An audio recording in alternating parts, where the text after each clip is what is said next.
Hello dear student, आज हम लोग क्लास 8 की साइंस जिज्ञासा को सरल शब्दों में पढ़ेंगे। सेकंड चैप्टर को हम लोग शुरू करते हैं। आइए इसको हम लोग आसान भाषा में समझने की कोशिश करते हैं। बहुत ही धैर्य से आप लोग देखिए, बहुत ही अच्छा लेसन है। नई नई वाली जो एनसीईआरटी बनी है, बहुत ही अच्छी सजावट है और ये सब सब जितने भी मैटर, सभी मैटर को बहुत ही सुसज्जित तरीके से सजाया गया है। आइए दोस्तों देखते हैं। पाठ का नाम है पाठ का नाम है अदृश्य जीव जगत हमारी आंखों की क्षमता से परे।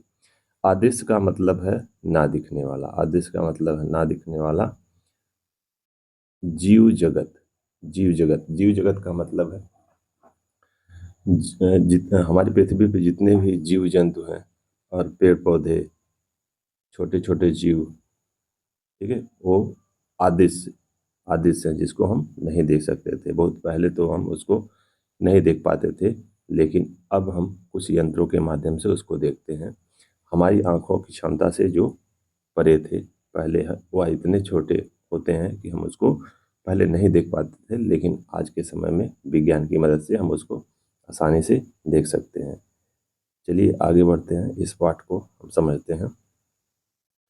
चलिए, इस तरह का कुछ दिख रहा है, इसको थोड़ा सा हम इस बड़ा कर लेते हैं ताकि आप लोग आसानी से इसको समझ सके। चलिए पढ़ते हैं। मानव नेत्र केवल उन वस्तुओं को देख सकते हैं जो एक निश्चित आकार से बड़ी होती हैं, यानी आकार से, निश्चित आकार से कहते हैं बड़ी होती हैं, और लंबे समय तक अपने आसपास की कई छोटी छोटी वस्तुओं से हम अनभिज्ञ थे। अनभिज्ञ का मतलब है अपरिचित। बहुत लंबे समय से हम छोटी छोटी वस्तुओं को नहीं देख पाते थे। बहुत समय पूर्व लोगों ने यह खोज की थी कि कांच के एक वक्र टुकड़ा छोटी वस्तुओं को बड़ा दिखा सकता है। कांच का वक्र टुकड़ा कुछ इस तरह सा ही होता है, ऐसे बना होता है। बता देते हैं आप लोगों को, कुछ इस तरह, इस तरह कुछ चल नहीं रहा हमारा मार्कर। एक मिनट रुक जाइए आप लोग।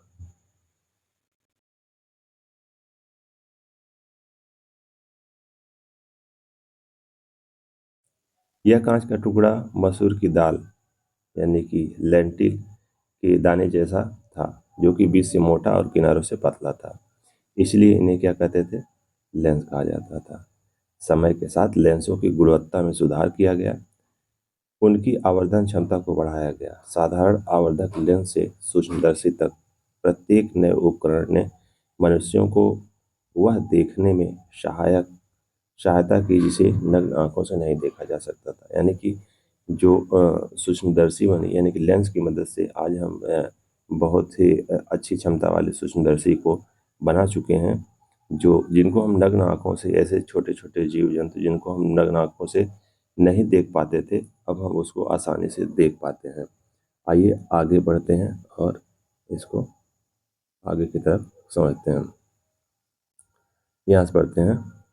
सूक्ष्मदर्शी के आविष्कार ने छोटे छोटे जीवों से भरे एक अद्भुत और अदृश्य संसार का मार्ग प्रशस्त किया। इस अध्याय में हम ऐसे ही कुछ जीवन रूपों का अन्वेषण करेंगे। अन्वेषण का मतलब होता है खोजबीन।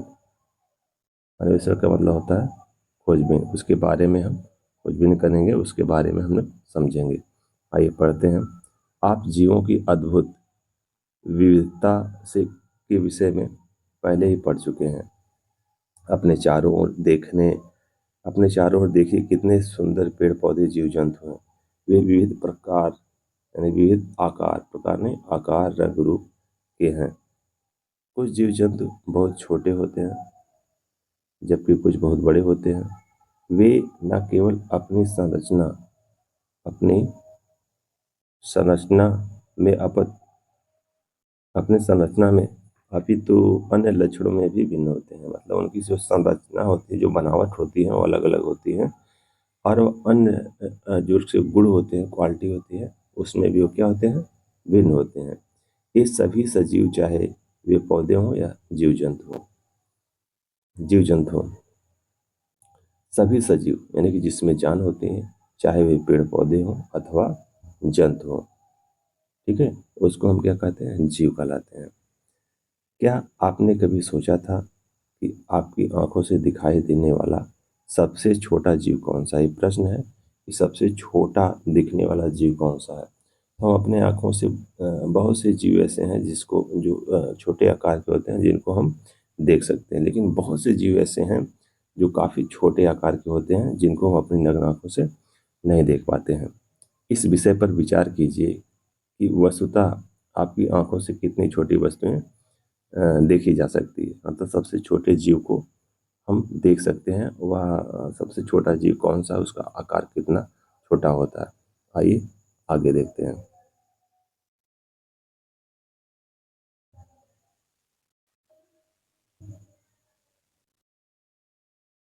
आपने कुछ लोगों को पढ़ने के लिए चश्मा पहने हुए देखा होगा। क्या आपने सोचा है कि चश्मा उन्हें स्पष्ट देखने में कैसे सहायता प्रदान करता है, अथवा क्या होता है जब हम किसी वस्तु का अवलोकन करने के लिए आवर्धक आवर्धक लेंस का प्रयोग करते हैं? आवर्धक लेंस का प्रयोग करते हैं जब हम किसी वस्तु को देखते हैं तो वह वस्तु उस लेंस के माध्यम से हमें बड़ी दिखाई देती है। आइए क्रियाकलाप के माध्यम से उसको हम समझते हैं। क्रियाकलाप है 2.1। आइए अवलोकन करें। चित्र नीचे बनाया गया है। यहाँ पर चित्र को पहले हम दिखा देते हैं। इस तरह का कुछ चित्र है। यहाँ पर चित्र है, यहाँ चित्र है, एक बुक है। इस बुक में क्या हुई, पानी की बूंदें गिरी हुई है। पानी की बूंदें जब गिरती है कहीं किसी बुक पे पानी की बूंदें गिरती है तो उसका जो साइड वाला हिस्सा होता है ना, वह दबा हुआ होता है, यानी और जो बीच का हिस्सा होता है वो उभरा होता है। तो वह एक लेंस की भांति कार्य करता है जिससे अक्षर क्या होते हैं, बड़े दिखाई देते हैं। देखिए एक बुक है, बुक पर क्या है, एक पानी की बूंदें गिरी है और इस बीच में जो भी अक्षर दिख रहे हैं वह बड़े, उसका आकार क्या है, बड़ा है। इसी तरह लेंस काम करता है। इसी इसी डिजाइन पर लेंस बनता है और लेंस की मदद से सूक्ष्मदर्शी भी तैयार की गई है, बनाई गई है, जिससे हम बहुत से छोटे छोटे जीव जंतुओं को देख पाते हैं। आइए, अच्छा, इस क्रियाकलाप में यही बताया गया है। तो इस क्रियाकलाप को छोड़कर हम आगे की तरफ बढ़ते हैं, आगे देखते हैं। हाँ, ये बहुत ही इम्पोर्टेंट चीज़ है कि आपके संज्ञान में है।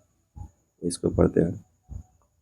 क्या है, वर्ष 1665 ईस्वी में 1665 ईस्वी में रॉबर्ट हुक नामक एक वैज्ञानिक थे। नाम याद रखिएगा और सन को भी। 1665 और रॉबर्ट हुक नामक वैज्ञानिक, उन्होंने क्या किया, माइक्रोग्राफिया नामक एक पुस्तक प्रकाशित की। वे सतर्क प्रेक्षक, यानी कि बहुत ही सूझबूझ के साथ प्रेक्षण किए और एक कुशल कलाकार भी थे। इस पुस्तक में उन्होंने अत्यंत छोटी छोटी वस्तुओं के आवर्धित चित्र दिखाए जिन्हें लोगों ने पहले कभी नहीं देखा था। यानी कि ऐसी छोटी छोटी वस्तुओं को दिखाए जिनको हम अपनी नग्न आंखों से नहीं देख सकते थे। वह लेंस के माध्यम से, यानी कि सूक्ष्मदर्शी के माध्यम से बहुत छोटे छोटे वस्तुओं के हमें चित्र दिखाए। ये वस्तुएं उन्होंने उस उपकरण से देखी जिसे हम क्या कहते हैं, सूक्ष्मदर्शी कहते हैं। आज हम सूक्ष्मदर्शी की मदद से बहुत सी छोटी छोटी चीज़ों को देख पाते हैं। चलिए आगे बढ़ते हैं इनके बारे में। उनका सूक्ष्मदर्शी नग्न आंखों से देखी जा सकने वाली वस्तुओं को उनके वास्तविक आकार से 200 से कितना 300 गुना बड़ा देखा जा सकता था। मतलब वो जो सूक्ष्मदर्शी बनाए थे, यानी कि जिसको हम नग्न आंखों से देख पाते हैं, यानी कि मान लो एक पिन पॉइंट छोटा सा जिसको हम, जैसे हम यहाँ पर एक पिन पॉइंट बना दिए, नग्न आंखों से हम देख पा रहे हैं। ठीक है, जब हम सूक्ष्मदर्शी का प्रयोग करेंगे तो यही जो जिसको हम नग्न आंखों से छोटी छोटी वस्तुओं को हम देख पाते हैं, जब हम सूक्ष्मदर्शी का प्रयोग करके उस वस्तु को देखेंगे तो 200 से 300 गुना वह बड़ी दिखाई देगी। ठीक है, एक दिन उन्होंने कार्क के एक पतले टुकड़े को देखा। कार्क यानी कि जो पेड़ होती है, वृक्ष होते हैं, उसकी जो छाल होती है उसको हम कहते हैं कार्क। पेड़ की छाल को ही कार्क कहते हैं। कार्क के टुकड़ों को उन्होंने देखा और पाया कि इसमें कई छोटे छोटे रिक्त स्थान, यानी प्रकोष्ठ, बने हैं। यानी कि कार के टुकड़े को जब उन्होंने देखा तो उसमें छोटे छोटे बहुत ही रिक्त स्थान थे। ये रिक्त स्थान मधुमक्खी के छत्ते जैसे दिखते थे। उन्होंने देखा उस चित्र और एक चित्र बनाया। उसको देखकर उन्होंने चित्र बनाया। प्रत्येक छोटे छोटे भाग को कोशिका कहा। यानी कि सूक्ष्मदर्शी की मदद से जब वह कार के छाल को, यानी कि कार को देखे, तो उसमें बहुत से छोटे छोटे छोटे छोटे छोटे छोटे छोटे ऐसे पार्ट दिखाई दिए। उस पार्ट को उन्होंने क्या कहा? उन्होंने उस पार्ट को क्या कहा? कोशिका कहा। यहाँ से कोशिका, यही कोशिका बहुत ही इम्पोर्टेंट चीज़ है। इस कोशिका पर को ही हमें पढ़ना है। यानी कि कोशिका क्या होती है, आगे हम पढ़ेंगे कोशिका किसे कहते हैं। अच्छा, लिखा भी यहाँ पर है। तो विज्ञान के क्षेत्र में सर्वप्रथम जीवन की सबसे छोटी इकाई को कोशिका कहा जाता है। यानी कि कोई भी जीव जंतु होते हैं, वह जिन चीज़ों से मिलकर बने हैं, यानी कि सबसे छोटे भाग को, जिसको हम और खंडित ना कर सकें, उस पार्ट को क्या कहते हैं? कोशिका कहते हैं। यानी कि जीवन की सबसे छोटी इकाई क्या कहलाती है? कोशिका कहलाती है। तो इसको ध्यानपूर्वक आप लोग समझ लें। कोशिका क्या है? जीवन की सबसे छोटी इकाई है। वर्ष 1660 के दशक के आसपास एंटोनी वान लीवेनहॉक, इनको भी याद रखिए, एंटोनी वान लीवेनहॉक नामक एक डच वैज्ञानिक थे। वैज्ञानिक थे, कहाँ के थे? डच के थे, डच वैज्ञानिक थे। इन्होंने क्या किया? परिष्कृत लेंस बनाए। आइए आगे पढ़ते हैं। जिनसे उन्होंने अधिक उपयोगी सूक्ष्मदर्शी का निर्माण किया। ठीक है, उन्होंने क्या किया? एक परिष्कृत लेंस बनाया, जिनसे वह अच्छी सूक्ष्मदर्शी का निर्माण किया। वह सूक्ष्मदर्शी जैसे जीवाणु और रक्त कोशिकाओं को स्पष्ट रूप से देखने और उनका वर्णन करने वाले प्रथम व्यक्ति थे। इसी कारण उन्हें सूक्ष्म जैविक का जनक कहा जाता है। सूक्ष्म जैविक का जनक किसको कहते हैं? तो एंटोनी, किसको कहते हैं? एंटोनी वान लीवेनहॉक को सूक्ष्मदर्शी का, इनको हम जनक कहते हैं। ठीक है। जो कोशिकाएं होती हैं उनकी साइज भी छोटी बड़ी होती है। यानी कि छोटी से छोटी कोशिका को वह इस सूक्ष्मदर्शी की मदद से देख सकते थे। यानी कि सूक्ष्मदर्शी जो बनी, उसमें भी दिन प्रतिदिन उसको भी अच्छा बनाया गया, उसमें भी उसकी भी क्षमता को बढ़ाया गया। आइए आगे बढ़ते हैं। आगे देखिए, का, खा और गा चित्र है। पुस्तक माइक्रोग्राफिया। का में ऊपर पुस्तक थी जो दिख रहे थे, दिखा देते हैं आप लोगों को एक बार फिगर। ये का है, ये पुस्तक है। इस पुस्तक का क्या नाम है? इस पुस्तक का नाम है माइक्रोग्राफिया। और इस पुस्तक को कौन लिखा है? इस पुस्तक को रॉबर्ट हुक नामक वैज्ञानिक लिखे हैं। उन्होंने ही कोशिका की खोज की। रॉबर्ट हुक का सूक्ष्मदर्शी, यानी कि ये जो खा है, ये रॉबर्ट हुक की सूक्ष्मदर्शी है।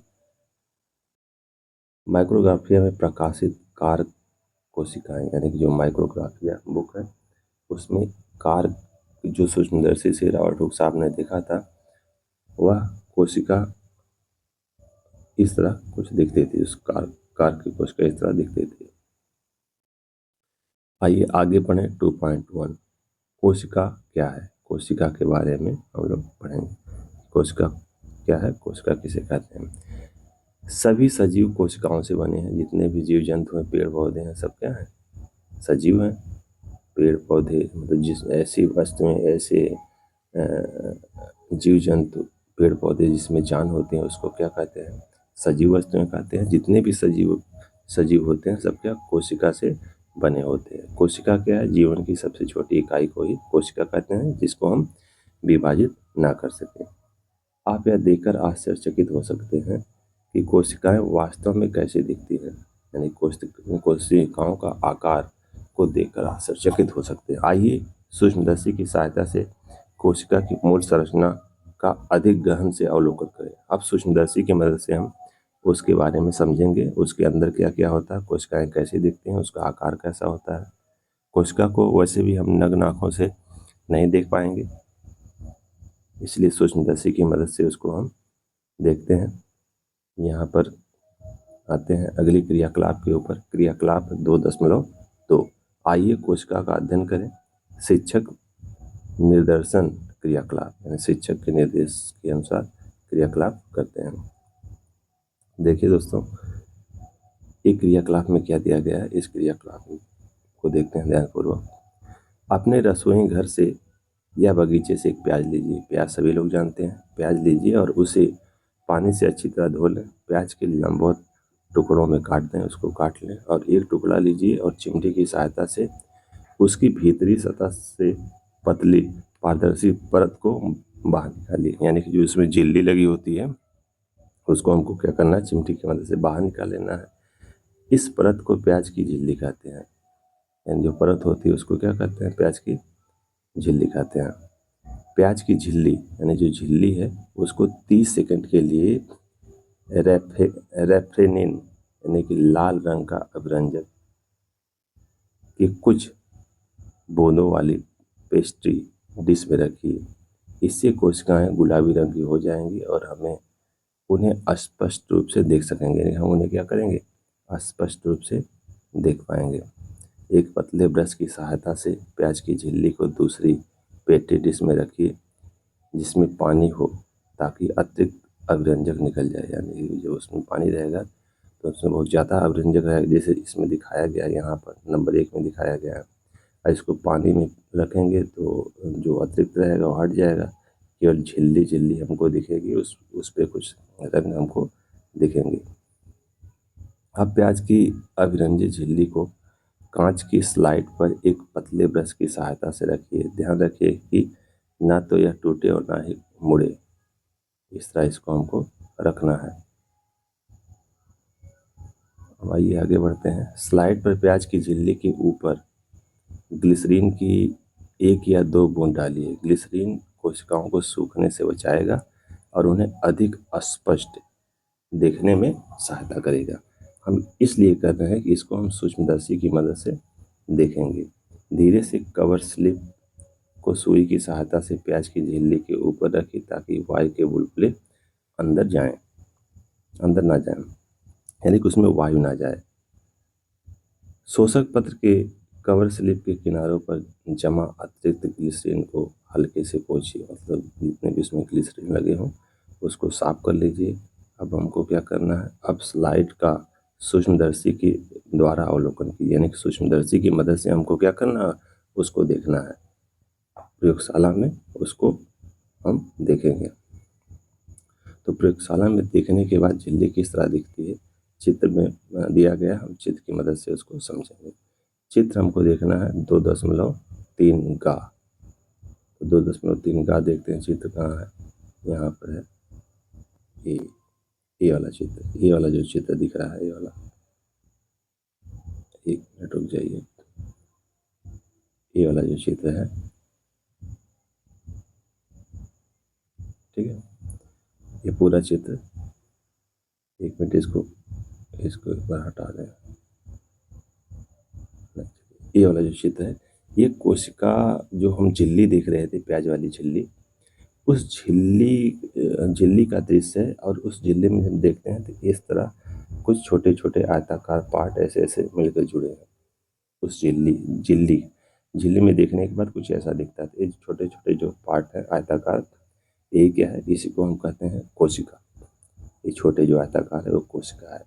और कोशिका का जो एक किनारा है साइड वाला, इस साइड का जो हिस्सा है, इस साइड वाला, ये वाला, इसको कोशिका भित्ति कहते हैं, ठीक है। और इस साइड के जस्ट बगल में जो होता है उसको हम कोशिका झिल्ली कहते हैं। और ये जो ये डॉट डॉट है, गोल गोल गोल, उसको क्या कहेंगे, केंद्रक कहते हैं। और केंद्रक और कोशिका झिल्ली के आसपास, मतलब उसके बीच में जितने भी पदार्थ होते हैं उसको हम कोशिका द्रव्य कहते हैं, ठीक है। आइए आगे की तरफ देखते हैं और क्या इसमें लिखा गया है। अच्छा, इस चित्र को भी देख लेते हैं। ये वाला चित्र, घा से घर, इसको देखते हैं। इसको हम समझाने की एक बार कोशिश करते हैं आप लोगों को। ये क्या है, ये हमको क्या दिख रहा है, एक दीवार है ना। इसको अगर हम देखेंगे, एक दीवार है। दीवार, दीवार किससे मिलकर बनी होती है? ईंट से। दीवार ईंट से मिलकर बनी होती है, यानी कि हमें घर बनाने के लिए किसकी ज़रूरत होती है? ईंट की। ईंट से मिलकर क्या बनता है कि दीवार बनती है। दीवार, कई दीवारों को हम जब मिलाते हैं तो आप एक घर तैयार होता है। उसी प्रकार छोटे छोटे पार्ट, यानी ईंट से जैसे दीवार बनती है, वैसे छोटे छोटे आयताकार पार्ट होते हैं जिससे कोशिका झिल्ली बनती है। कोशिका झिल्ली यानी कि जो है ना, प्याज की झिल्ली तैयार होती है। और जिससे प्याज की झिल्ली तैयार होती है, जिन पार्ट को, उसी पार्ट को, छोटे पार्ट को हम क्या कहते हैं? कोशिका कहते हैं। आइए इसको और बढ़िया तरीके से समझने की कोशिश करते हैं। इसका निचोड़ समझते हैं क्या है। चलिए देखें। विभिन्न पौधे, यहाँ से देख लेते हैं। विभिन्न पौधों, एक मिनट, हाँ, विभिन्न पौधों के पत्तों की झिल्ली को भी देखिए। अभी तो हम क्या किए? प्याज की झिल्ली को देखिए। इसी तरह कहा जा रहा है कि इसमें विभिन्न पौधों के पत्तों की झिल्ली को देखिए। आप क्या पाएंगे? सभी पौधे कोशिकाओं से बने हैं। सही है। जितने भी पेड़ पौधे हैं, जीव जंतु, कोशिकाएं से बने होते हैं। आपके विचार से जंतुओं का शरीर किसका बना होता है? जंतुओं का जो शरीर होता है किसका बना होता है? वह भी कोशिकाओं से मिलकर बना होता है। आइए अगले क्रियाकलाप पर चलते हैं। चलिए दोस्तों, आगे का क्रियाकलाप हम अब अगले वाले अगली वीडियो में पढ़ेंगे। आज के लिए बस इतना ही। धन्यवाद।